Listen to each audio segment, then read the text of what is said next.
What's going on, everybody, and welcome back to the greatest gaming podcast on the internet, the One Up Gamescast. I'm one of your hosts, Carl Sinclair, joined as always by my brother from another mother, the man with the plan, Master Chief in the streets, Master Cheeks in the sheets, Jack Gibb. How you doing, man?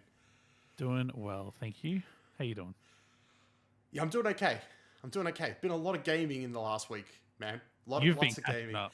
I've been sprinting for the finish line of the year. You know what I mean? I needed to get as much played as I could before we sat down and we talked about the year that was. And whew, man, it's been. I finished Dragon Age, got the plat on that. I sat down and played through Plucky Squire all in one day. Platinum that. That was a lot of fun. I was going to sit down and play Space Marine 2, then was reminded by the interwebs that Bolt Gun, the boomer shooter that they released, is a prequel to Space Marine 2. So I'm like, well, I got to jump into that first. And they got wrapped up in that for a day. No platinum for that, but if there was, I'd have it. Do you want to hear something heartbreaking, my friend? What's that? I played through Warhammer 40k Bolt Gun from day one on the hardest difficulty because I wanted to just power through. The trophy guide on PlayStation trophies was, hey, you can play through on the hardest difficulty and it will unlock all the difficulty trophies. Like, cool, easy, I'm gonna do that. Played through the whole base game on the hardest difficulty, got every secret. I was like, boom, 100%, let's go. Horde mode kicked my ass, as you are well aware, my friend. I am aware. I was beaten down and then completed Horde mode and then was beaten down at the ending button and then had to do it all over again. It was heartbreaking, but was done 100%. And when that was 100%ed, I told myself, when this is done, you can buy the DLC, you can enjoy the DLC. I bought the DLC, 100%. Did it all. Hardest difficulty. Got absolutely hammered to hell in that final level when every boss is spawned and it's just hammering the shit out of you. And there's this boss with like a one-hit kill that annoys the hell out of you. But I did it. Hardest difficulty. 100%. Mate, today I started Indiana Jones. Oh.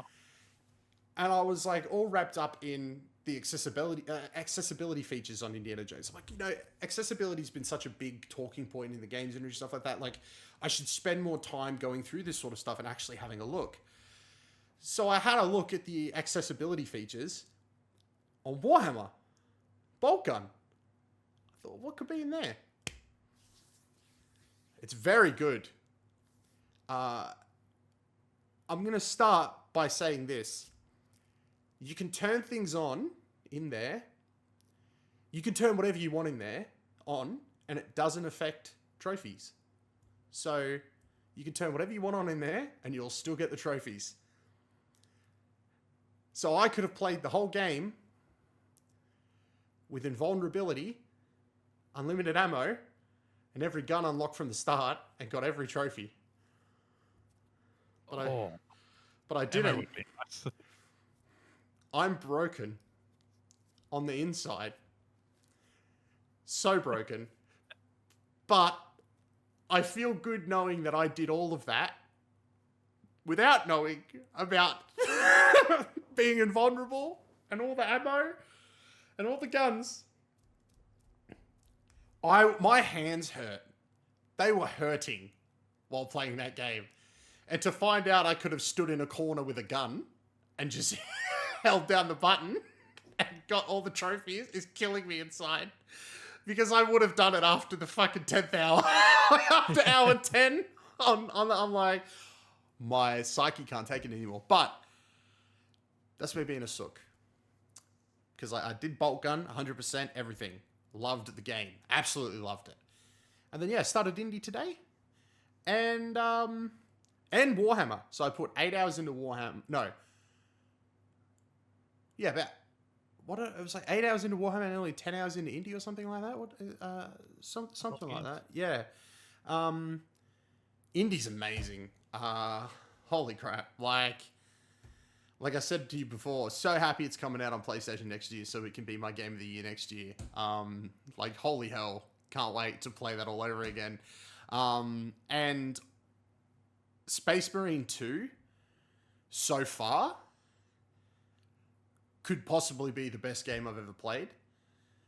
Personally, because like, I don't know what it is about the Warhammer franchise. There's something about it. Like when people start screaming for the Emperor, it's like you think Helldivers is patriotic people. Warhammer 40k is Helldivers like dialed up to 1,000,000, and I love it.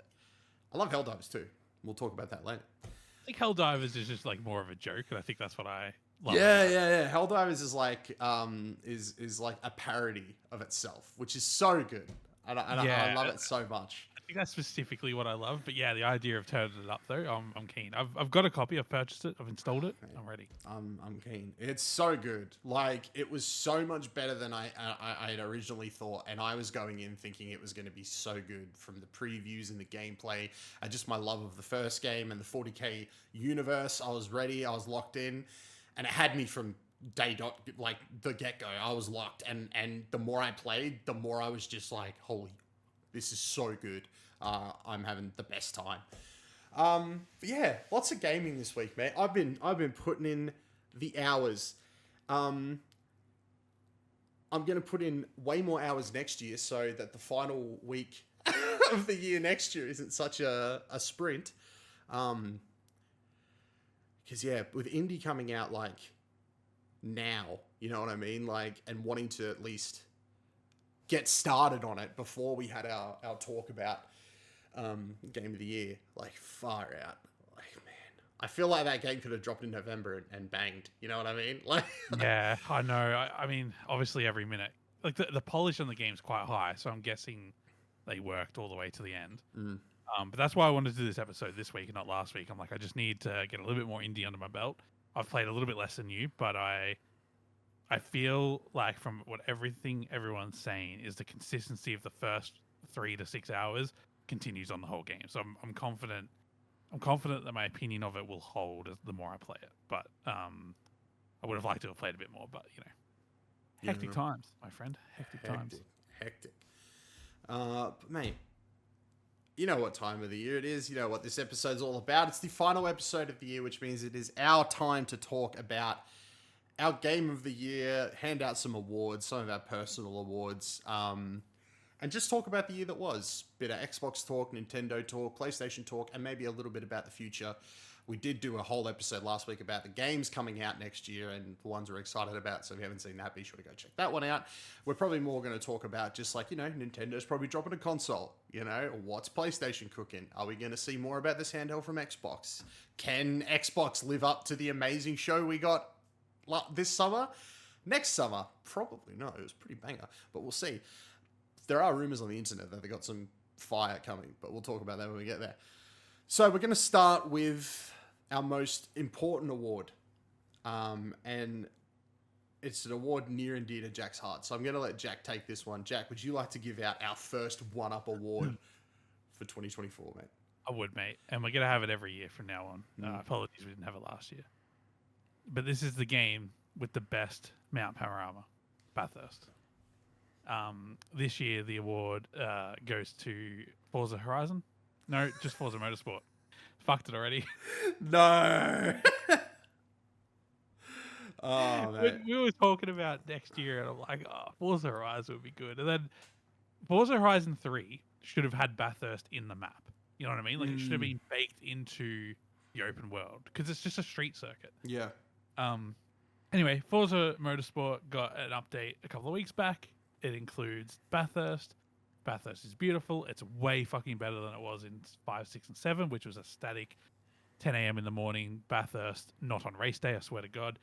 Now it's on race day when you're practicing or doing rivals. It's like a chill, more chill environment. Any time of day you want to race in, dynamic weather, all the good stuff.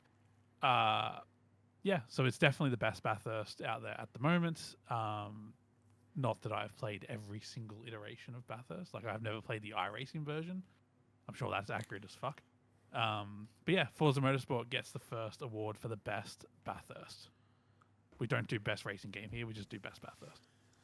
That's totally fair. That's totally fair. And normally this would be the point where we would have a jumping off point to talk about something, but I feel like you've just like nailed it. You know, we can move on to the next award.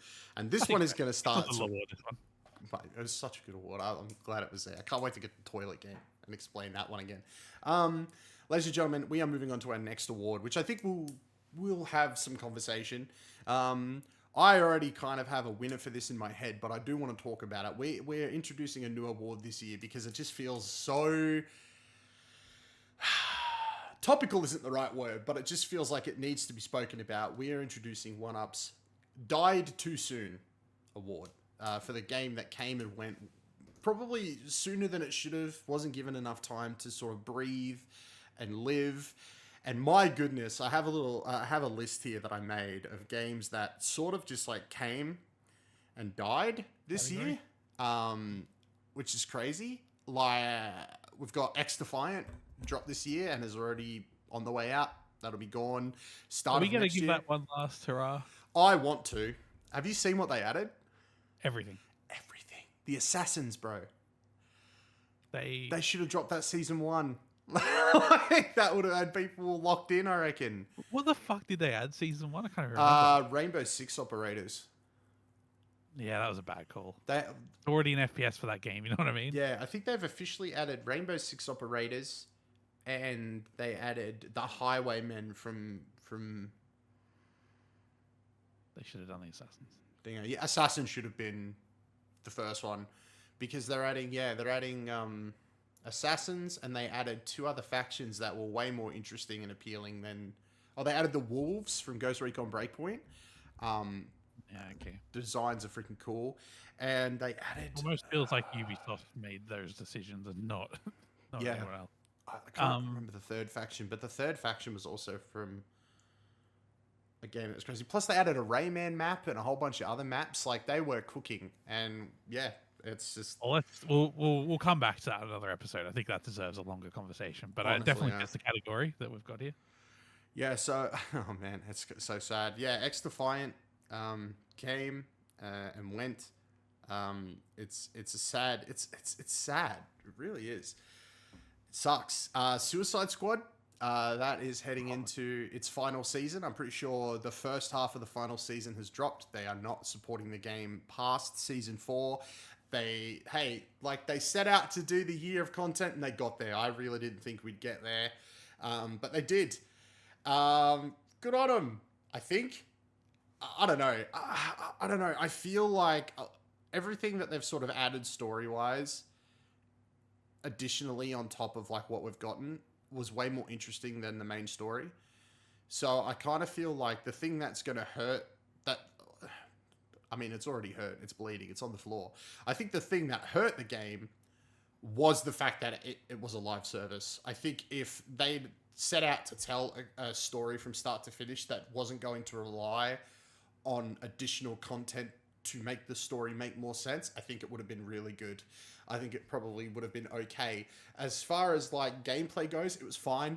The only problem it really has was it was very repetitive. And the additional characters that they added, apart from Deathstroke, are just not interesting, which is sad. You know, we got a Joker that, like, when you have a game in the Arkhamverse and one of the best Jokers, not only in video game but like comic history, being the Arkham Joker, and you add a new Joker to that universe that is so far gone from anything anybody expected or wanted, it hurts the game. The Mrs. Freeze was just not fun. Was not a compelling or interesting character or wanted, I feel. Deadshot's influencer daughter, not great.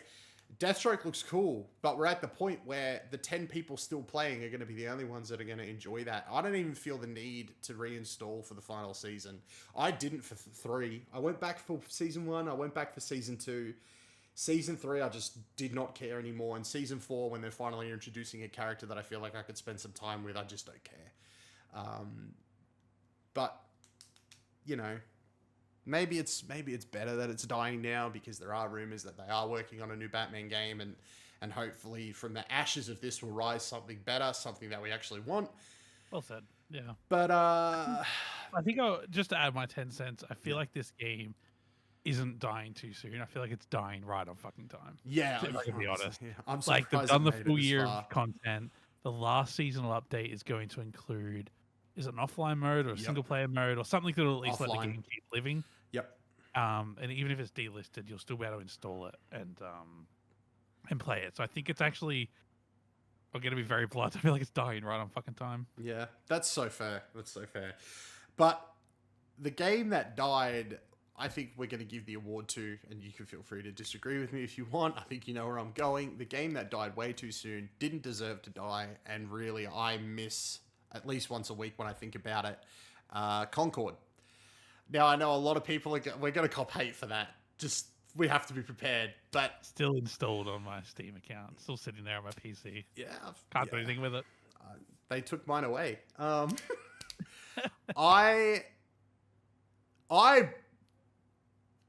I'm not trying to rile the internet up. I'm not trying to do that. I legitimately enjoyed Concord. Was it the most original thing out there? No. Point to a hero shooter that is. Do I wish it was something different? Hell yeah, those characters were cool. Like, I liked their vibe. Were they the best design characters? No. But that's not what I enjoyed them for. I enjoyed them for their attitudes. I enjoyed the gameplay. I enjoyed the moment-to-moment, action of the game. The game modes were pretty fun. Could there have been more? Probably. There should have been more. It was a game that I feel in a year's time, if given the proper support and the proper time, could have turned into something that, people would have been like, shit, maybe I should take a second look at it. But I really don't think Sony should have pulled the plug on it the way that they did. I mean, it was a game that released just like back in the day. Like, everything was there. There was no store. Everything was in the game. You played to unlock everything. You played to earn. You played to play. You know what I mean? You didn't pay to play. You didn't pay to earn things. You didn't need to buy a battle pass. Like, you were just able to enjoy the game for what it was. And I don't know, maybe we're just living in a time where people prefer coming back every couple of months, dropping $20, playing for a few weeks, getting everything and getting out. Maybe that's just where we're at now with games, but rest in peace, Concord. Yeah. Look, I don't really have much to add. I enjoyed it more than I enjoy Marvel Rivals, and I enjoy Marvel Rivals. It was more unique than that game. Yeah, that's very true. It definitely deserves a spot on the calendar. But if no one's playing it, no one's playing it. Like, it deserves more players. It's better than that. But if no one's playing it, then if you're in Sony's position, I mean, what do you do? It probably made fuck all money, and then before they refunded everybody. Yeah. So I don't know. I'm not like sure who to blame or whatever. It just sucks that it ended up being this way, and they couldn't save it. Yeah, it sucks. You know what? I wish we just got at least another month with it or something. You know what I mean? Yeah. I think another month I would have been happy. I was grinding for that platinum and I got real close, but yeah. And that's the thing. Like X Defiant ending sucks, and that game will be unplayable in a few months or whenever it is. But I could have played it more if I wanted to. Yeah. Whereas Concord, I could not have played more if I wanted to. Well, there was that one night that Jake didn't have it installed, but failure. Yeah. Apart from that, it's his fault. It's his fault. He wasn't there. He should have been there. He wasn't there. Well, it wins an award from us, though. It does. Yeah, died too soon. Concord, we miss you. You're a great game, regardless of what everybody else said. Because, that's the thing I think people need to remember, right? Is, people are like, Concord was terrible. It was a game that played. You could play it. You could have a good time. You know what I mean? It's not Gollum, where you can walk around the corner and get flung into open space and be gone forever. It was a game that... Yeah, that's a good point. It was a hero shooter that worked, that was fun. People just didn't like it aesthetically. People didn't like it because it was another hero shooter. People were probably just over that. But another thing people need to take into account, right, is that game was in development for a long time. That game was in development when hero shooters were the hot shit. The problem is people are getting over trends so quickly that by the time the companies that are making these games, look at Suicide Squad, people are over looter shooters. A looter shooter that's been in development for fucking years, you know, and now it's out and people are over it. And now Warner Brothers is going to chase the most recent trend. And unfortunately, by the time that game comes out, we'll be on to the next trend. Everyone's chasing trends, but with how long game development takes these days, chasing trends just isn't viable anymore. You need to be setting trends, but it's so hard to set trends in an industry where everybody is so fucking fickle and is changing their mind every 10 minutes about what they're happy about, what they hate, what they like, or being two-faced little bitches about the whole thing. I'm not ranting, I'm just saying, like, it's hard to release a game these days, but I think people need to remember when they're talking about Concord or they're talking about certain games, the game ran. The game played well. The game did what it set out to do, and it did it really well. So when people put Concord on their worst game of the year lists, it doesn't deserve to be there. You didn't like it? That's fine. It wasn't a bad game. Regardless of how you feel, it did its job. You know what I mean? Suicide Squad was a repetitive, boring mess. Was it a bad game? It did its job. It ran. It set out to do its thing. It did it. Let's remember what a bad game really is. Gollum, which I'm pretty sure when I review it, we'll get a 6 or a 7 because it actually sort of does its job. All right, we're going to move on to best indie game. Now, there are a lot of indies that came out this year. A couple of them I took a look at this year through the previews. I did a whole bunch of previews this year. One of them, Echo Point, where you basically, it's like a shooter on a hoverboard. That was a lot of fun. There was a game called Animal Well that came out that a lot of people fell in love with. I didn't get the opportunity to play, but there is an indie game that I did get the opportunity to play real recently as well. I put about 10 hours into it. I have to give it to Plucky Squire. I had such a good time with Plucky Squire. Like, from start to finish, what a freaking awesome game. Like, I think I'm so... Okay, another thing is, I think I'm so high on it because I played it from start to finish in one go. I don't know... I honestly, man, anytime I've been able to complete a game in a day, I think I just, like, add a point to its review score in my head. Like, it just... I don't know what it is. Like, it's unfair because, like, I don't really want Grand Theft Auto to be playable in a day. You know what I mean? Yeah. But... it just means you can get so absorbed in it. You don't have to come back and remember the controls or remember what the fuck was going on. I played Hellblade 1 in a day. That's probably my biggest gaming day in the last few years. And I think that helped because that story is so fucking intense. If I walked away for a month or a week, I'd be like, you know, it would be slowing me down. So the fact that you can finish Plucky Squire in a day, I think that's great. God, it was good.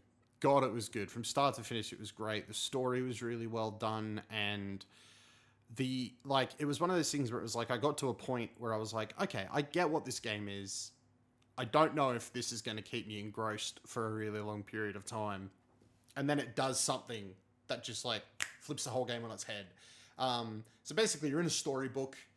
You turn the page as you walk across and, you know, you're telling the story.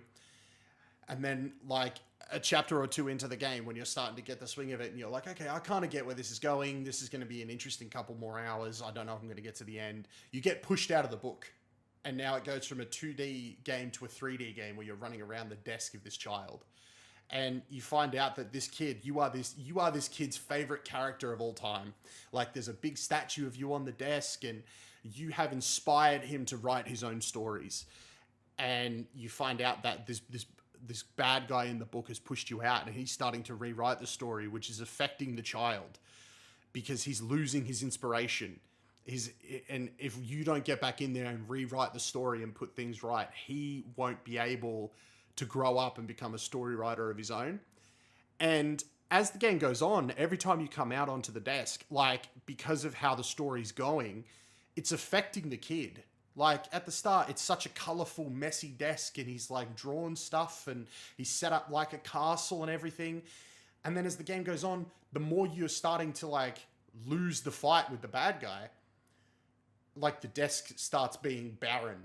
There's less color in the environment. You start coming out less during the day and primarily at night, so it's bleak.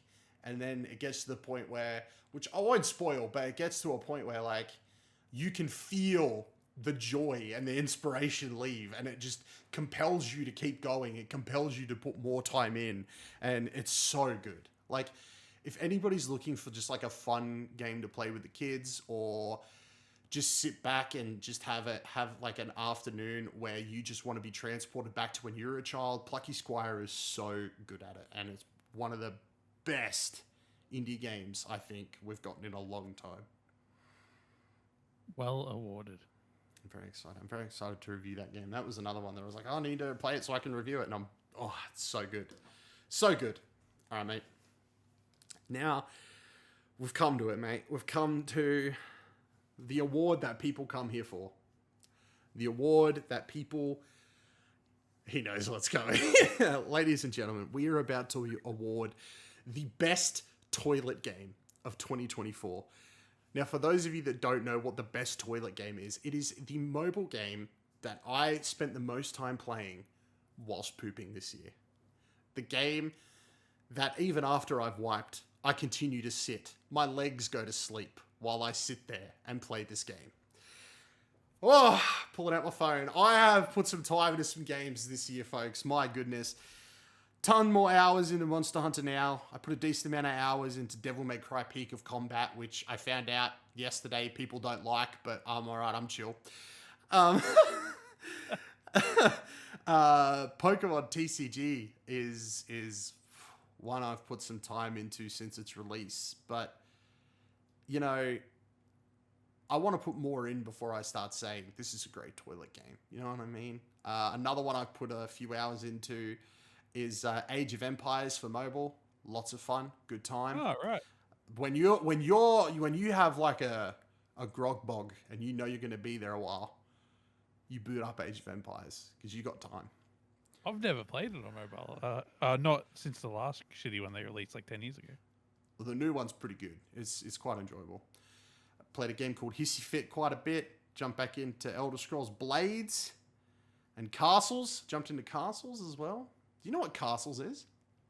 No, but I'm thinking I should get some of these. Is Age of Empires mobile by Level Infinite? Yes.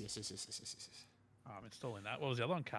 Castles. So Castles is effectively the Elder Scrolls version of Fallout Shelter, where instead of making a Fallout Shelter, you make a castle with Elder Scrolls characters and shit. Yeah, nice. It's dope. Fallout Shelter's the only Fallout game I've ever played.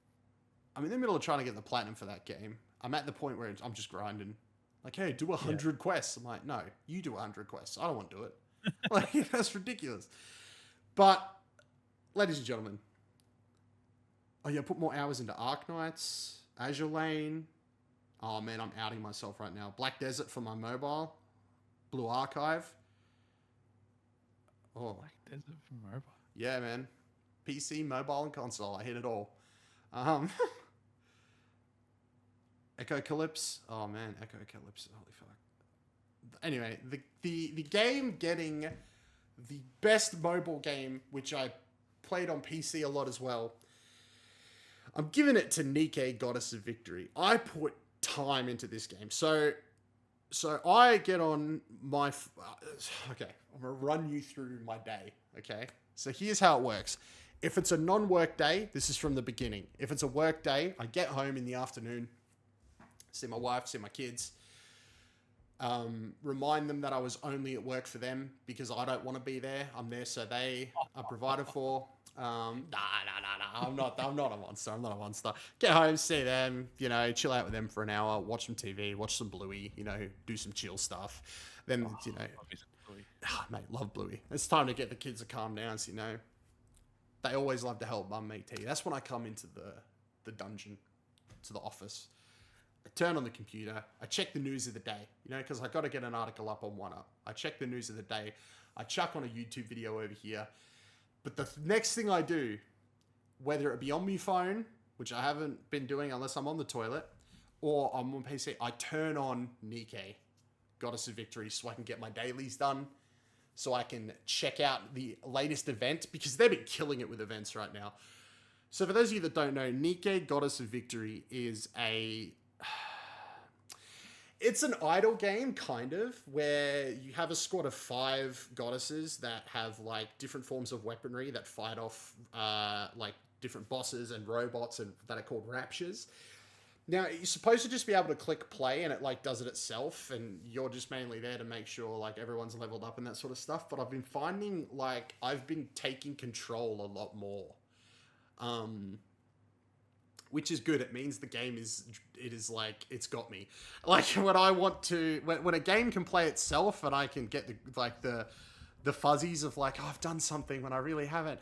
But I see the game and I'm like, I can do that better. So I grab the mouse and I'm doing it. Like, oh, I love that shit. But yeah, Nikkei's great. Like, I get on, I do my dailies. It's the one thing I do. It takes me about 45 minutes to do my dailies, my daily missions, daily activities, check the events, do my pulls, do my upgrades, and get out. I do it every day. And then I open a Pokemon TCG pack. I'm yet to miss a day. Hashtag never gonna miss. I don't know whether to be impressed or not. See, the Pokemon one's okay, because it's like a couple minutes. I get on, I swipe it open, I flick through the cards, I close my phone. You know what I mean? That's easy. The Nikkei thing, that's a solid 2 years where I haven't missed a day. Jesus. Like, I haven't missed a day on Nikkei since launch. Like, I found out about this game a month before it launched, and I'm like, I'll check that out on launch day, and I've never missed a day. Ever. Yeah. That's not bad effort. And I'm a free-to-play player. I've never put any money into the game. That's also surprising. Yeah. I know. For me, yeah. Never put any money into it. And I've missed out on some great costumes. Like, I've missed out on some awesome cosmetics. The one that I'm so sad about is, so the Pilgrims, this is a class of Nikkei in the game. They're based on fairy tale characters. And one of my favorites is Snow White. She is such a badass. And she has a gun called like the Seven Dwarves, and she's got like these massive chain guns. She had this awesome costume back when they dropped the Crown event. I believe it was the Lost Kingdom or something, or Last Kingdom. It was like an armor. It's like a Snow White armor that had like a helmet that would like pop down over her face. And there was this giant wolf. Oh man, it was so cool. It was very difficult to not put the $20 in for that pass. I was like so close so many times, but I held on. I didn't do it. But yeah, no. Nikkei's so good. I haven't missed a day, and I do not intend to. I will be, unless my phone explodes while I'm away from my computer, like I will be there. I will do it. Never missed. Never will. Hashtag never back down, never will. Nah, I can't say that. I'll get cancelled. But yeah. No. GG. Will Nikkei win it again next year? We'll see. Let's hope there's some banger mobile games dropping, bro, because Nikkei did their Christmas live stream the other day. We have a reaction up on the YouTube. Definitely go check it out. I got super hyped. They're doing a Stellar Blade crossover. They're doing another Evangelion crossover. They've just started the new event that's leading into New Year's. It's all about my main girl, Rappy, who's one of the main characters of the story. They're already firing on all cylinders. Like, Shift Up know what the fuck they're doing, man. Stellar Blade, one of my favorite games of the year as well. That's what made me like really look at Stellar Blade, was when I see this Shift Up, like I'm like, that's the Nikkei guys. Like, oh, I should pay attention to this. And it's one of those things where it's like Nikkei, right? It gets you in with the anime girls. And then when you get in, there's like a legit good game in there. Like there's like Stellar Blade is an amazing fast-paced action hack and slash that like people aren't going to touch because they don't want to be known as, I'm playing that game with the girl with the big booba. You know what I mean? Nikkei is an awesome strategic battle tactics game. You know what I mean? Like, you really have to think about team composition, what weapons, you know, each Nikkei has, what abilities, bursts, what army you've got on them, which army you should upgrade over others. Like, even to the point where it's like you need to spend time with them in order to get like friendship points up, in order to make them more effective in battle. Like, there's so many systems going on that a lot of people aren't ever going to experience because on the cover there's a girl with a big booba. You know what I mean? It's like, guys, like it's just a skin. Go and try the game. It's good fun. But yeah, well done, Nikkei. Well done. Maybe next year you'll win it again. Who knows? Yeah, it's a good game. All right, mate. We are getting to the real big awards now. Okay. We're going to talk about Nintendo. And the games they dropped this year. Now, I'll be really honest. I've been really lax on Nintendo gaming this year. I've played a few games on the old Switch. The majority of them have been third party, to be honest. Just games for review purpose and stuff like that. But I've only really played one big Nintendo release this year. And I'll be honest, I haven't played a lot of it, so it's sort of getting the award by default. But from what I've heard, it's like an amazing game. And that is Legend of Zelda Echoes of Wisdom. I'm pretty sure it's the subtitle for the new Zelda game where you play as Zelda. I put about an hour and a half into it. I really do like it. I intend to go back and finish it. I can't remember what came out a week later that took me away from it because it was coming out in that area where there's like a billion different things coming out. This is the first time playing as Zelda, isn't it? Yeah. No. But yes. Oh. This is the first time playing as Zelda in a good Zelda game. Yeah, okay, right. There were games back in the day on the 3DO and stuff like that where you would play as like Zelda in one of them, I'm pretty sure. But this is the first proper, hey, Nintendo are behind this Zelda game. And it's good. It's good so far. So, and from what everyone's saying, it's going to keep on keeping on. But staying with Nintendo for a minute, like, I think it should be expected that this year was going to be a little bit lax on Nintendo because I feel like this was a year where I think Nintendo were fully prepared to have shown and or released a brand new console, but that didn't exactly pan out. Yeah, and I think they probably expected that as well in some ways. I think next year is going to be a very big Nintendo year. I think, yeah. I've not yet started putting money aside for the Switch 2, so that's going to be a bit tragic. But I have. Thank you, Jesus. Good call. I'm very keen. I'm kind of done with the Switch. I don't mean that like hastily or rudely. I just think like that console is from 7 years ago, and I know that sounds very.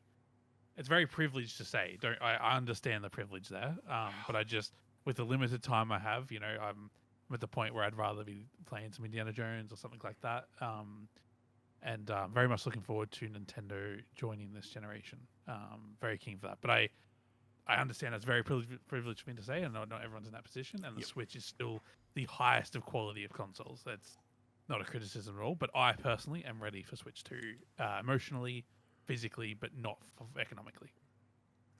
Better work on that last one. Fair. Yeah, I think you'll probably get the opposite sentence from me next year, whereas this year it was like, I barely touched the Switch. I think next year it was hard for me to put it down. I think... Dude, just think about the fact that Microsoft is like, yeah, we'll put COD on Switch. Yeah, that's crazy. Like, you know what I mean? Like, it's not going to be, did Nintendo have a good year? It's just going to be the Switch had a good year. It's not even going to matter. You know? Honestly. I mean, we're going to be able to have a console that plays the latest third-party releases as well as Odyssey 2, a brand new Donkey Kong, a new Zelda, like... Oh, Mario Kart 9 rumors are swirling. I cannot wait, bro. Yeah. Here's the thing, right? Now, hypothetically, right? We can afford this thing when it comes out in March. It's supposedly coming in like 3 flavors. We're going to have a base version. We're going to have some other version. I think it's just a different color. And there's a rumored Mario Kart 9 version. What version are you going for? The standard. Standard? At this stage, yeah, just standard. It's one of those things where like, in 10 years' time, when the Switch 3 is on the verge of release, I was like, I wish I got the Mario Kart version of Switch 2, but nah, standard for me. What are you thinking? My thing is, is I want all of them. You know what I mean? And like, I'll probably eventually get all of them. But a part of me is also like, I like to keep my special edition consoles in the box. So... if it's like a special edition Mario Kart 1, I'll pre-order it, leave it at EB, pay it off over time. For launch day, I just get a standard. But if the Mario Kart version is just a standard console with the game packed in, I'm going for that one. Because then, yeah. Well, I mean, we're all going to buy a copy of Mario Kart. Yeah, that's what I'm saying. Like, I'm cutting out the middleman, you know what I mean? So yeah, like, It's interesting because it's been so long since a console's released where I need to have the money for the console and then probably money for 3 or 4 games. Yeah, dude, honestly, it's not like Nintendo's going to surprise us with, this is an Xbox and like Game Pass is going to be on there, you know what I mean? Like, you're going to have a chunk of money for day one because like, who knows what the launch lineup's going to be? It's rumored Mario Kart 9, which I could totally see, but like, they're not just going to launch with a Mario Kart. You know what I mean? Like, they are going to launch with some bangers, and that's going to break my wallet.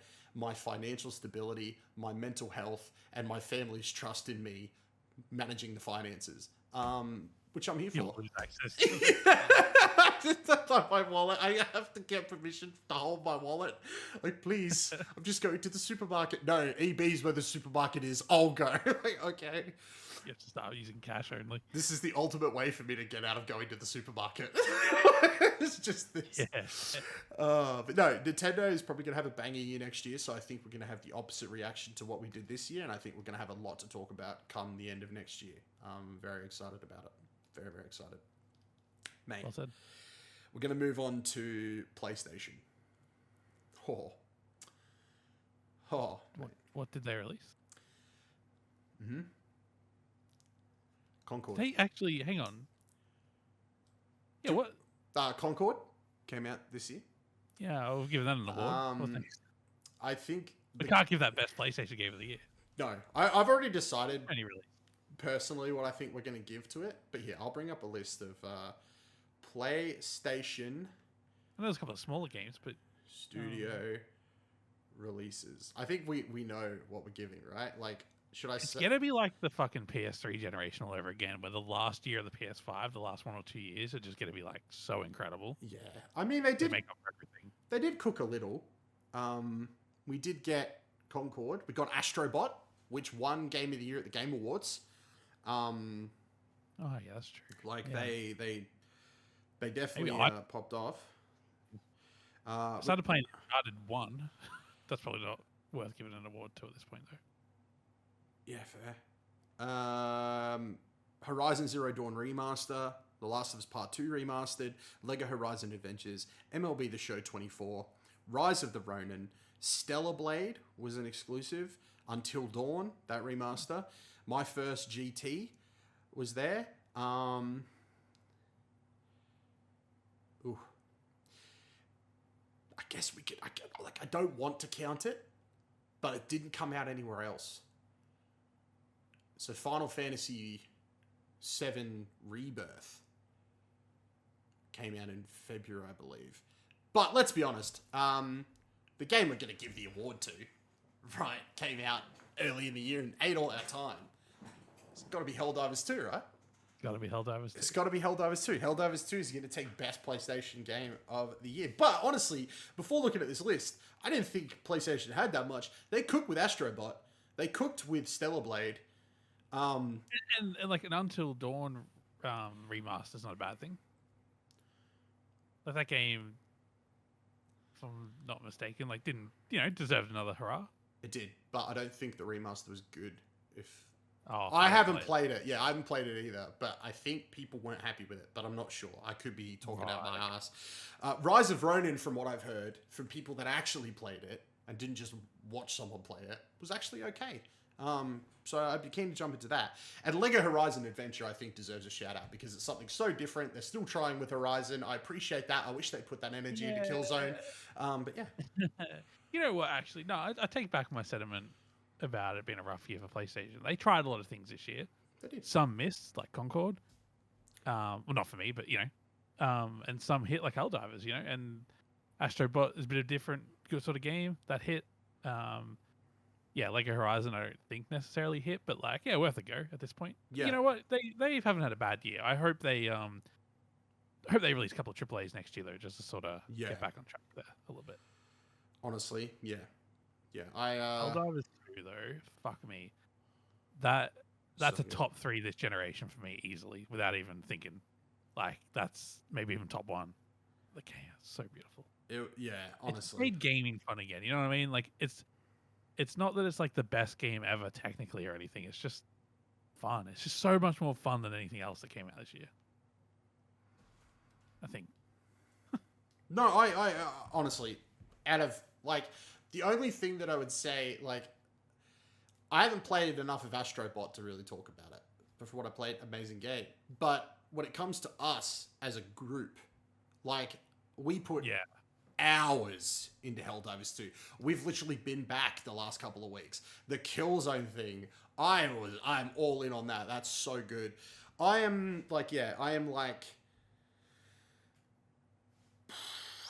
Man, I just couldn't think of anybody else to give it to. Like it was just such a moment in time. You know what I mean? I feel like this also might be me talking at my ass, but just personally to me, you know what I mean? There are moments in video games that happen. Minecraft, Among Us, you know what I mean? Like, Helldivers 2 felt like that. Like, it felt like everyone was talking about it. Yeah, I don't feel like it lasted as long as some of those other things for most people, but I think Helldivers 2 just came at the perfect time, and it was definitely a moment. Yeah. Yeah, I think well said. I think it's up there with like Among Us, those sorts of things. Minecraft still feels like it's going. Hasn't not had its moment. Yeah, Minecraft doesn't stop. Among Us still gets all spurs every now and again. Fall Guys was another one that died pretty quick, but I think Helldivers has got like a better reputation than Fall Guys as it's gone on. I can see Helldivers being that game that like in a year's time, if they were to drop a massive content drop, like a massive one, people would just flood back in. And it would just be like, yeah, let's go back to Helldivers. Yeah, I think it would. Yeah, I think it would pop off. I think Helldivers is also the magic hasn't really been recreated yet. I know some people compare the new Warhammer to it, but the thing about Among Us is like it's been cloned 4,000 times and they're all just as shit. And fucking what was the other game we just discussed? Fall Guys. I mean, anytime that's cloned, it's way worse than Fall Guys. Yeah. You know, like it's the same shit over and over. And you know, don't get me wrong, like you'll play a version of Among Us that adds something that's really cool, and then like even Among Us keeps evolving, and it's just like the core party game's kind of lost. You know, like it's all just sort of watering itself out, in my opinion. Yep. Although we played that one the other day that was like third person or first person or something. That was quite an interesting spin on things. But I think Helldivers is yet to sort of be watered down by any other game. You know, it's still just sitting there on its own. I would say the same about Minecraft. Like Terraria came along, and a million clones have come along, but like nothing's ever even come close. And Helldivers might stay there for years before something comes close. I don't know. I feel like Helldivers might be, we were literally talking about before Suicide Squad and those games chasing trends. I feel like in a few years' time, we're going to see people chasing the trend that was Helldivers. And I don't think anyone's going to surpass it. And I think part of that's the engine. Isn't Helldivers running on an engine you can't even buy anymore? Yeah, something like that. Yeah. It's, yeah, true. Like it's got a lot of custom work in it. Like the people will be able to chase it, but the magic of Helldivers like might be hard to recreate. Like as in, it might require a lot of investment and risk is not something the video game industry is doing at the moment. Yeah, I think the other thing that could top Helldivers would be like we've always talked about, like an established franchise attempting to capture that magic, like a Halo, it has to be a lot of how like Call of Duty has sort of forced itself to become a battle royale. You know what I mean? Like it's created Warzone, which is like sort of its own thing, but sort of not. It would have. I think you're right. It'd have to be like a Halo or something coming along, going, "Hey, we have this extra pillar now, and it's Helldivers." Yeah, 100%. And not much to really talk about with PlayStation other than that. You know, we didn't really get a showcase. We've gotten the announcement of a few games coming out next year, but I think the Pro, that was big. The Pro, I guess. That is so true. The 30th anniversary items, some of them absolutely disgusting, some of them impossible to find, but I will find them. I think next year is also going to be a pretty big year for PlayStation. I think we'll get a showcase. I think we'll get to see a little bit more of the future of PlayStation. We'll get to experience a little bit more of the 30th anniversary celebrations. I think we're going to have something in the start of the year. This is me theorizing. I have no proof. That might, get us hyped, get us ready for the rest of the year. But we need something soon. We just need a little glimmer. We don't need a lot. We just need a glimmer. I feel like people are going to start talking about PlayStation like we were talking about Xbox a few years ago, where it was like, what's going on, what's happening. I have more faith that PlayStation are going to drop some bangers, you know what I mean? They have a great track record at the moment. I'm not worried for PlayStation at all. I just wish we knew more about what to get excited for. But I think we'll know soon. All right, mate. Moving on to Xbox. They've had a pretty banger year in terms of, showcases and such, but... Well, as good as it gets, really. Hey, in terms of games, also not too bad. We've had Microsoft Flight Simulator, Stalker 2, Heart of Chernobyl, Indiana Jones and the Great Circle. I'm trying to think of some more that have come out this year. I feel like there was more, and I'm just... Hellblade? Hellblade. That was the one I was trying to remember before. Hellblade. That's right. Hellblade came out this year. No, all in all, did Forza come out this year or the end of last year? It was last year, but I mean, I feel like everyone this played was it the this year it really found itself. You know what I mean? Yeah. That's crazy. Yeah, not a bad year for Xbox, and I'm pretty confident with what I'm about to say. I haven't finished it yet, but I think Indie's gonna take it.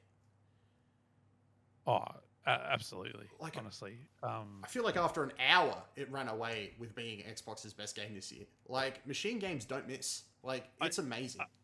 I wish I played Hellblade 2 because that game looked phenomenal. Too. But honestly, from every review I've read, Hellblade 2 is a lot more of Hellblade 1. Just looks amazing, and that's great. No notes. I don't want anything else. Like Hellblade 2 and Hellblade 1, great. But Indiana Jones feels fresh. It feels really fresh. It feels really next gen, which is crazy because it's an almost linear single player game. Like, you know what I mean? Like, there's nothing really inherently obvious about it that couldn't have been last generation. I just think it would have been shit on an Xbox One. And we've briefly discussed this, but I think, and this is a big statement, but I think the graphics have everything to do with that game. It's gorgeous. Yeah, it's not just a movie tying game. It's a game set in the movie universe, and the graphics are so fucking good, and the weight of the character and the animations and everything else is so good. Troy Baker's performance is so fucking good that it actually feels like you're in the movie world, like in the universe. Like, it feels like you could just be watching a movie, except you're controlling Indiana Jones. And the graphics have so much to do with that, and especially on PC with all the ray tracing. Like, the game will not run without a ray tracing graphics card. I don't think that's fair. I think they should add shit into the game to make it work on a graphics card without ray tracing. But for now, it looks fucking gorgeous. Like, and there's just something about it. Like, when you're in the main menu, like when you load up the game and get into the main menu and hit resume, you're already in the game. The camera goes into first person mode and you're just playing. Like, it's just little things like that, which I know other video games have done. It's not anything unique or rare, but it's just that the reference material for this is being able to go and pop the DVD in the DVD player and go, oh, this is what Indiana Jones should look like. And then you boot up the video game and it kind of looks better. Yeah, it's seamless. It's so good. It's so beautiful. And they just a minute spoiler for the start of the game.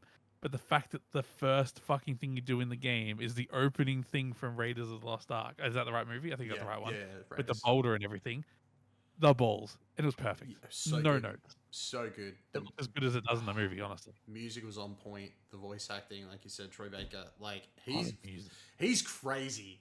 He's got range. Like, that man, like, damn. I mean, even just for accepting the role, he's crazy, let alone pulling it off. Like, he's done an amazing job. Like, an amazing job. And if they do more of these, he'll kill it. Like, I hope they do more, and I hope this inspires other movie universes to do games like John Wick or whatever it is. Would that be your number one? Like, John Wick would be your number one movie universe? Every time I think of it, I keep going back to John Wick. I'm just like, there's so much more to tell in that universe.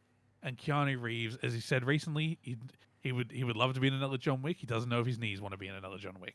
And it's like, if we can get him, a prequel in the video game universe, like in a video game form, where John Wick can be John Wicken. I mean, like, if they told the story before he met his wife in a video game form at the level of detail Indiana Jones is at, I'd have no problems with that. I'd be very happy. That's just the universe that keeps coming to mind. They should make a video game about the job that he did to get out. Yeah, totally. Make you play through the job. That's the thing. It could just be like a 10-hour game. It's the fidelity like that. Like, all the fight scenes with the neon lights and colors, and like, you would have to, like, the video game would have to be like quadruple A. Like, it would have to be so triple A, it's not even funny. And Indiana Jones makes me feel like that's possible. I'm not saying Machine Games should do it. I'm just saying that, like, someone would need to look at Indiana Jones and go, that's the bar to cross. Like, I think when the generation's all said and done and we look back on it and we're talking about GTA and we're talking about, a few of the pillar games that have come out, I think Indiana Jones will make that conversation. I think it'll be... I'm not saying it's going to be the best top 5 game, like, as in it's going to make the top 5 best games of the generation. I just think it's going to make the most notable games of the generation. I think personally it'll be a top 5 best, but I think it'll be on everyone's worth talking about list for sure. And the fact that it's come from Xbox, Yeah, true. Yeah. it's good to see. It's good to see. It's about time they had a win. And as you said at the start of the podcast, because it's coming to PlayStation in a few months, it'll be eligible for Game of the Year. Let's go. Let's get it there.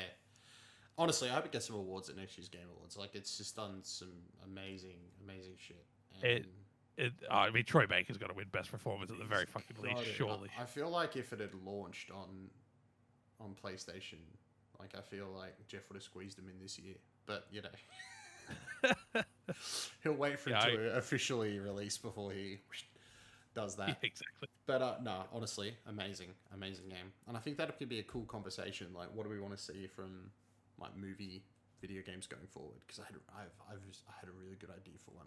I won't derail the podcast, but a Helldivers like game, but Matrix.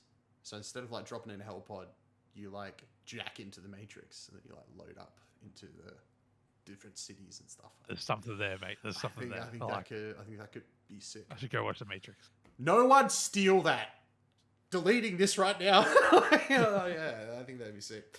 But yeah, Xbox, man, had a banger year and a sad year. We saw a lot of layoffs, not just from Xbox. PlayStation had some layoffs, but just some like studio closures and layoffs that were quite sad. Yeah, all studios too. Like the industry has so many rounds of layoffs too. So many. So glad the year's almost over, so we don't have to put up with any more this year. But it's just sad, and you know, like I said, Xbox is the only culprit. PlayStation was as well. Some other companies as well. Ubisoft, they've been closed their studios. But yeah, sad as hell. But also closed the Sydney studio as well. They did. Yes, they did. They have. I don't like that. No, I don't either. But on the good side, we had another developer direct that was quite good. We had the Summer Games Fest Xbox show, which was probably one of their best shows they've ever done, if not their best. Excellent showing of games, excellent pacing, great way to get everybody excited. Showed up at Gamescom, did another really good job. Basically said they're working on a handheld, basically said they're working on a lot of stuff that people want. Really happy to see that. Happy that they're being so transparent. We did have the direct this year, well, the podcast that talked about the future of Xbox. I think now we have It's awkward. Yeah, it was. I think now we have a greater understanding of what we can expect from them going forward. And I appreciate that they have been so transparent with everything. I think where the industry is right now, that's kind of what we need. Is just a bit of transparency, a bit of honesty, and just show us. Don't fluff about. Show us what you're working on. Show us what you're doing. Tell us. Because at the end of the day, these companies, these games, they don't get sold. They don't exist. Things don't get greenlit. Things don't get done if the consumer is out in the dark and doesn't want to, you know, purchase the game. Doesn't want to put the money into the brand. Doesn't want to put money into the company. Like, yeah, well said. Keep us involved. Keep us informed. Like, you may not want to, but come on. But yeah, no, Xbox probably going to have a banger year next year. I think we're going to have a freaking banger year of games next year. And I feel like every year we're like, can't get better next year. But next year might legitimately be one of the best years in gaming. Like, it's stressing me out. It could potentially be. And we should start to find out things next week at CES because Lenovo is holding a press conference or some sort of demo of a new handheld device. Valve and Xbox are both there to help present. Yes, and if you want... This device will run SteamOS and, well, Windows, but maybe there'll be some improvements. Yeah, if you want more information about that, there is an article up on 1UP Games with all the leaked information. Beautiful. What they're going to look like, how many there are, what they're running. It's all there, so go and check it out. Just before we move on to the final two awards of the night, I just wanted to check in with you, mate, and see, were there any games that you personally wanted to shout out from this year that you think maybe didn't get enough love, you think need a bit more love, that, you were just excited for, or games that you weren't excited for that surprised you? Honestly, the only game that I think I just want to give a little tip of the hat to is Planet Coaster 2. Nice, I like it. I haven't played as much as I would have liked, but the Roller Coaster Tycoon 3 expansion pack for the pools, I think it was called Soaked or something. That expansion pack, we didn't get Roller Coaster Tycoon 3 until that expansion pack was out, so we got that at the same time. and that always felt like one of the most feature-rich games I'd ever played. So for Planet Coaster 2 to launch with all that, the game's still a little bit light on content. I'm not going to lie. It's definitely not winning any awards for me. But if we were to have a PC category, which I feel like we should next year. Yeah, sorry, I should have put that in this year. No. Look, we'll discuss it because like so much stuff comes out on all consoles these days and PC. Like there's a lot less PC only content coming out. But Planet Coaster 2, I think it's on Xbox anyway. To be fair, but that's the sort of game I definitely want to keyboard and mouse for. So I don't know, just felt like that game would get a bit of a tip of the hat. I enjoyed the little I played of it. Keen to play some more over the summer. I find those games quite relaxing. Like I can just sit here, I'm talking to someone on Discord or even talking to family or whatever. It's just like I can sit here, I can play a bit of that. No one even notices I'm playing it, and everyone's happy. So in terms of relaxing PC games, Planet Coaster 2, love it. Anything you want to mention at the top of the show? I do, and I'm sorry. This is going to take a second. I apologize. There was so many great games this year. So this is a shout out from my daughter Elise. Princess Peach Showtime, guys. She loved it. It was a great game. Shout out Princess Peach. Love her. Shout out to Harry Potter Quidditch Champions. That came out of nowhere. It was actually pretty good. Definitely want to go back. What happened? I said no, it wasn't. Wasn't what? It wasn't good. Quidditch Champions was great. I don't know, man. Oh man, Quidditch Champions was good. I really enjoyed it. I thought it was like it was like the Harry Potter version of Rocket League. You know what I mean? Like it wasn't serious. Yeah. It was real goofy and lots of fun. And I'm glad the game exists. I just don't know if it's me. Yeah, that's fair. Every month when PlayStation takes the Plus money out, I'm like, we haven't played that game again. I'm like, I should really cancel this. Yeah, I mean, I think I've played it more than you guys have. Like, I've definitely gone back and had some, like, just jumping. Maybe we should have another go at it in January or something. Yeah, I remember, I can't remember exactly when it was, but it was like when you were gone for a week and me and Jake played that for a week. And it was a lot of fun to, like, just jump into and goof around. And because we were waiting for them to fix the glitch where we weren't getting trophies and we weren't getting unlocks in the game because it like glitched out when you did it with a person, and then they eventually fixed it, so we jumped back in to do it again. That's what stopped us playing in the beginning, because what was the point of playing all these hours if it wasn't going to unlock anything? So we waited until they fixed it, and yeah, it's fun, goofy fun. I've been meaning to ask you. Sorry, this probably isn't the right time, but you remember back when Hogwarts Legacy was out, and we were like, it's weird the game doesn't have anything Quidditch related in it. Yeah. Looking back, do you wish this was like sort of in Hogwarts Legacy, or are you happy it's a standalone game? I'm kind of happy it's a standalone game, because I feel like Hogwarts Legacy is like such a tight package without it now. Like thinking about it. Yep. Like I'm kind of glad it was a separate thing. Without it, like live separately and live on. Yeah, like I'm not against Hogwarts Legacy to having a Quidditch mode, you know what I mean, but do it in the way that like the old Harry Potter movie tie-in games were, like you'd play Quidditch once or twice in the whole game for like a big story moment and then move on. But I now know why there wasn't any Quidditch in Hogwarts Legacy, because the game. But it's pretty good. I just want to shout out Skull and Bones for actually coming out and then being ballsy enough to announce a whole nother year of content for 2025. We'll see you guys next year for Dead Too Soon. Yeah.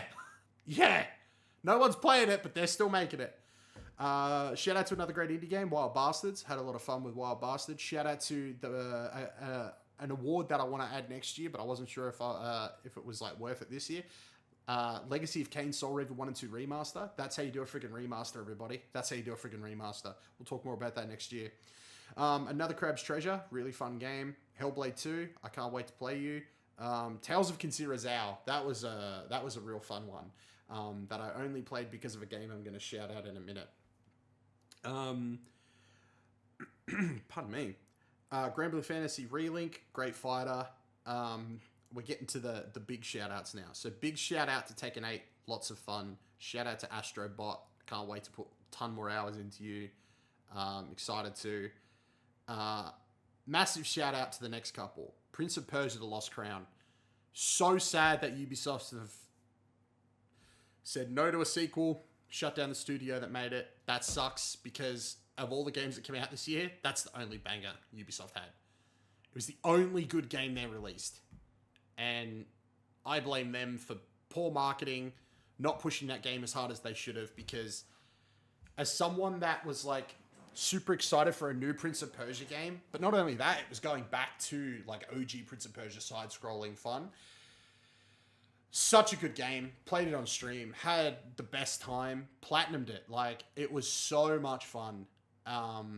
There is DLC that I haven't touched yet. I'm looking forward to jumping into it eventually. But yeah, I'm just so disappointed in Ubisoft for not seeing the gem that they had and doing nothing more with the ideas that clearly this studio, the passion they had for this game. It sucks. It really does. Yeah. Oh, man. That's disappointing. And another massive shout out to Stellar Blade. Like, just a freaking awesome time from start to finish. A hack and slash. Awesome game. They've just continued to add to this game. They've just done a Nier crossover. They've done more with photo mode. They've just continued to build upon the game itself. And I think they're going to continue to build upon it with a sequel and hopefully just sprawl this out into a big franchise. I think it was a lot of fun. Another game that I can't wait to talk more about next year. But mate, we're bloody here. We're here. We are at the second last award of the night, mate. Jack, let's talk about what we think, because I don't have a winner for this yet. I thought we could talk about this. Okay, I'm ready. The worst game of 2024. Oh, it's hard. might be Quidditch Champions. I mean, Okay. that could be your personal one, but we need a group one. Yeah, fair enough. So many people online have said Concord, and I just disagree with that to my core. Yeah, no, okay. It hurts that game. Worst game. I mean, the thing is, like, worst game is an interesting one because I feel like it's got to be worst game that we played, right? Yeah. Yeah. There's a lot of bad games to stay clear of. Whereas you'll play Saints Row. I'll play anything. What comes to mind for you? I have one in mind that I think is better than some trash that came out this year, but I just haven't played that trash, if that makes sense. Yeah. I think that's where the problem with this award's going to be. Yeah, look, I'll say it. And I think it's going to get the award only because I haven't really played anything else terrible this year. Suicide Squad.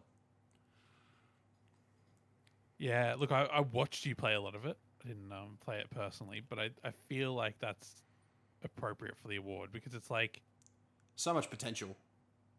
Yeah, like it hurts. You know what I mean? Like Yeah. It hurts that the game's bad. It's like anytime I talk about Halo Infinite and I talk negatively, it's like, but I wanted it to be the best Halo game ever made. Yeah. You know, Suicide Squad. I think everyone wanted to be a hit. I think everyone knew it wasn't going to be. I don't think anyone went into it expecting a great game, to be fair. But it should have been better. I will review Suicide Squad. I will do it, everybody. That can be a guarantee. Next year, we're going to see a lot of reviews because we'll talk more about One Up in the future next year. But like, no one will ever be able to tell me that I did not give that game a red hot crack. I platinumed it. I put so many hours into it. So many. Over 100. And That's too. I'm just so disappointed with the potential that you can still see there. The characters, some of the writing is quite good. The interactions are pretty great. The moment-to-moment gameplay isn't terrible. What's terrible is the moment-to-moment gameplay is so repetitive.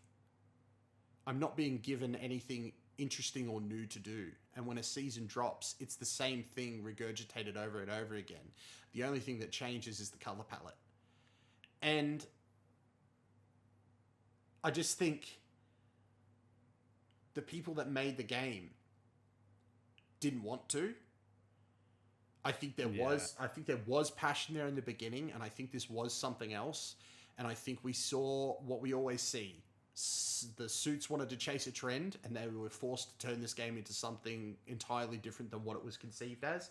And I think you see that in the story. There are some good moments in the story, and they have told some interesting story beats since the launch of like the seasons. Like the season stories aren't terrible, but I just can't comprehend like why this game exists. Why you come off making some of the best Batman games of all time, you stay in that universe and you produce utter garbage after 10 years. It's just, it's sad more than it's bad. But because I haven't played anything else really terrible this year, I've been pretty lucky with everything I've been able to play. It's been pretty banger. That's going to have to be our worst game of 2024, unfortunately. I know people are going to be like, why wasn't it Concord? Because we like Concord. Why was it Skull and Bones? Because I don't have a 10-foot pole to touch it with.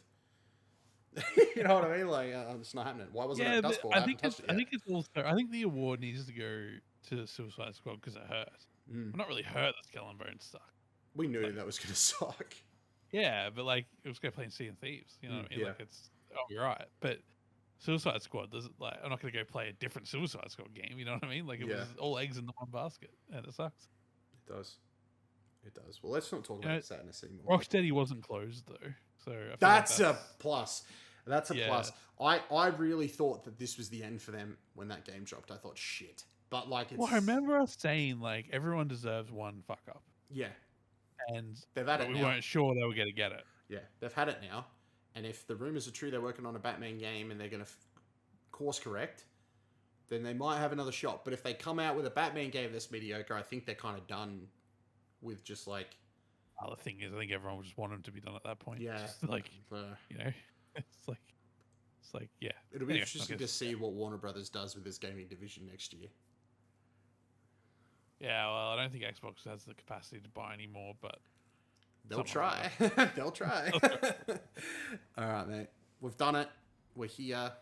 We are ready to talk about our game of the year, mate.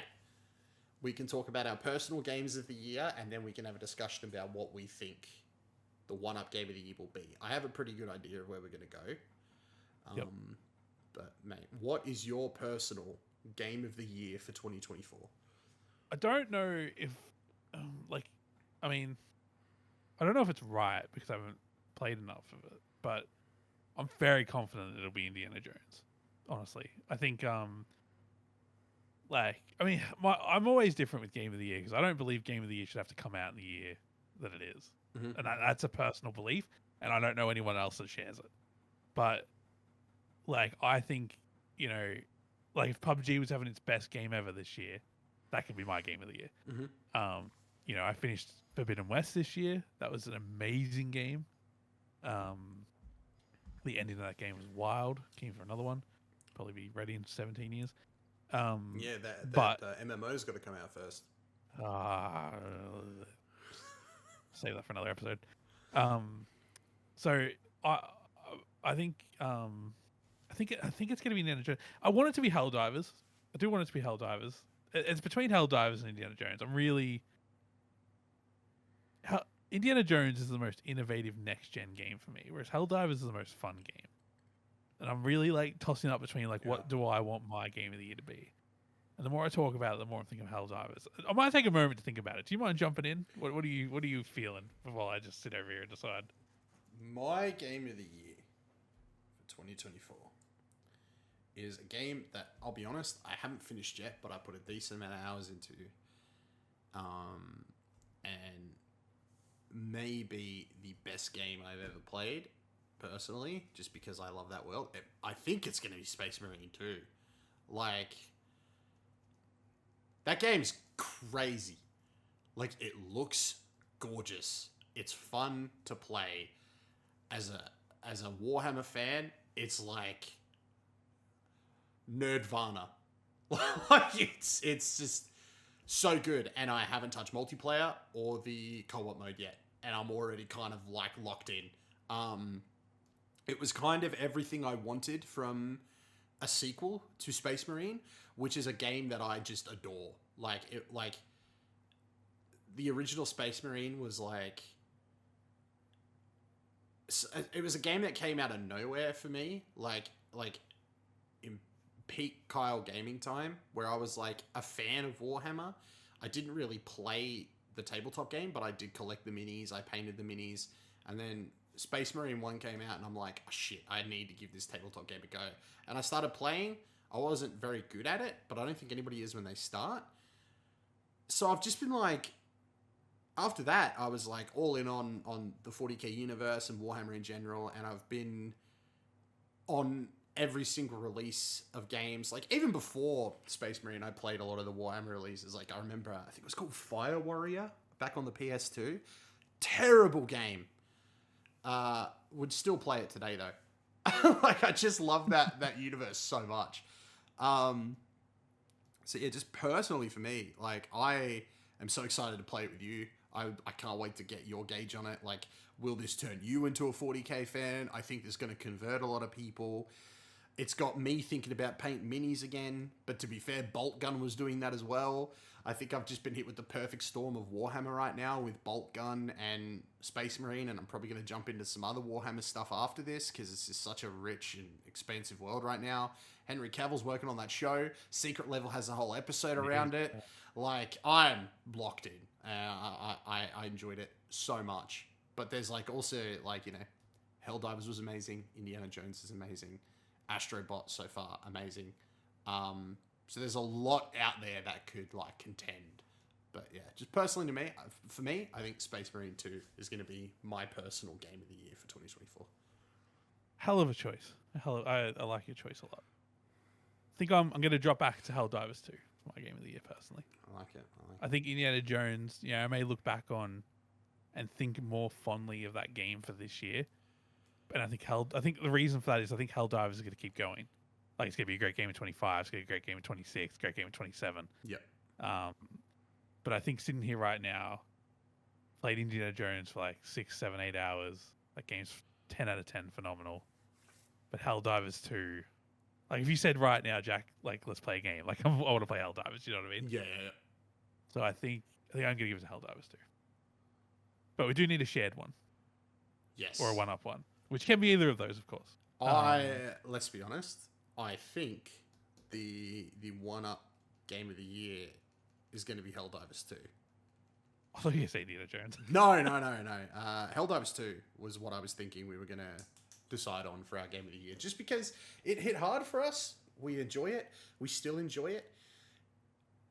Were there a couple of hiccups? Absolutely. But as far as like, just like great community, support has been great for that game from the developers.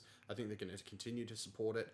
I think they were hit really hard. Like I said, it was a moment in time for games where everyone was talking about Helldivers. Even people that primarily only played Call of Duty in the workplace were like, shit, like, I've been playing Helldivers and it's great. I think, like you said, it's going to be a game that's going to continue to go on and just be greater and greater. And yeah, I just think it was like the perfect storm for us. And I think we would be stupid not to make Helldivers 2 the one-up game of the year because it impacted one-up a lot this year. Yeah, I think that's well said. I think that's very well said. It's brought a lot of people together, and it's like Ted Lasso. You can recommend it to anyone. Yeah, 100%. Unless you just have an Xbox, in which case I really, really hope it comes to Xbox. Like, I feel like if PlayStation wants to dip their toe, excluding MLB, if they want to dip their toe in the multi-plat, Helldivers 2 is where they should start. 100%. I agree. Let's keep our fingers crossed. But that is it for this episode of the One Up Gamescast. Ladies and gentlemen, our game of the year was Helldivers 2. Be sure to let us know what your game of the year is down below. But not only is that the end of this episode, that is the end of the episodes for the year. We've done it. We've made it to the end of another year of podcasting, and we will be back in 2025, refreshed and ready to go. Ready and raring to actually play some freaking video games because we've been really bad at it the last couple of years, but I promise we're going to do better. Becoming dads or we've had a lot going on. There's a lot going on, but I think we're both very keen to put a bit more into gaming next year. We've had a lot going on, Av. Chill. Big shout outs to Av. He's here every week. Love that guy. Thank you, Av. We love you, mate. But no, yeah, that's gonna be it for us this Oh, year. Av is chasing my fucking Bathurst time, so I may have to go and put some hours into that as well. Son of a He's bitch. chasing my top score. Son He's of like, a I'm only bitch. 10 seconds behind on the stock car, and he hasn't even upgraded it yet. And I'm like, oh, fuck, that's actually... The upgrades will help, Kyle. The upgrades. I want you to know, Ev, that you're chasing the time of a man who said constantly the other night, shit, I've hit the wall. So when he knows what he's doing, mate, you're in trouble. You're in trouble. When he comes around and I don't hear he's hit the wall, oof, it's on. But, but no, Do me like that. no, ladies and gentlemen, thank you so much for listening this year. We do appreciate it. We love everybody that comes and gives us a listen. So I just want to thank you all. I also want to thank everybody. I think it was last week I said we were super close to being able to apply for YouTube Partner, the first level. I'm happy to announce that we can. We made it. We hit the hours, so we're going to be able to apply to be YouTube Partners before the end of the year. So that was a gift that you guys gave us, and again, really appreciate it. There's going to be a little bit of a slowdown with uploads soon, and yeah, maybe a week off of the podcast, and then we'll come back next year ready to go. It could be 2 weeks, who knows? We're not going to put a massive date on it. Just gives us a chance to sort out the next year of content, and, you know, get back into crazy work life, because my start of the year at work is going to be crazy for the first 3 months. So it'll be good to sort of just like drip back in. But we'll be back with like a massive update on the 5th of April. That is 1UP's birthday. There will be content before then. I'm not saying there's going to be nothing until April. There will be stuff. But yeah, I just want to, just say thank you to everybody for listening. We really do appreciate it. Big shout out to Av for coming here every week and, you know, always being supportive. We appreciate it, mate. Jack, thank you so much for joining me, mate, for another year of 1UP. Thank you for having me, putting up with me, and not kicking me off the show. Mate, let's come back and do it all again next year. I'm excited about it. Ladies and gentlemen, thank you so much. Please, if you want to support us, do not forget to like the video, subscribe, leave a comment, join the Discord, head over to oneupgames.com where you'll find links to everything that we're doing over there. And until next year, may all of your games be good ones, and we will catch you guys next time. Bye, everybody. Bye.